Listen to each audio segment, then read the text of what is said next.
So friend, hello and welcome back to my channel. Today we are going to talk about the Samsung Galaxy Z Fold7 storage and color options which were leaked online. Samsung's upcoming Galaxy Z Fold7 is expected to launch on July 9th, and an online retailer from Finland leaked the storage and official color options for the new device.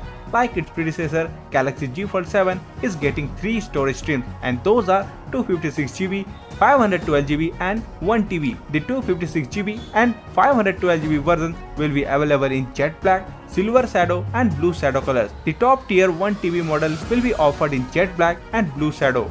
And by the way, these are the official color options which will be available from retailers, but if past releases are anything to go by, Samsung will likely offer a few Samsung.com exclusive options too. In related news, Android headlines shared official looking renders of the Z Fold7 in its blue shadow and jet black colors.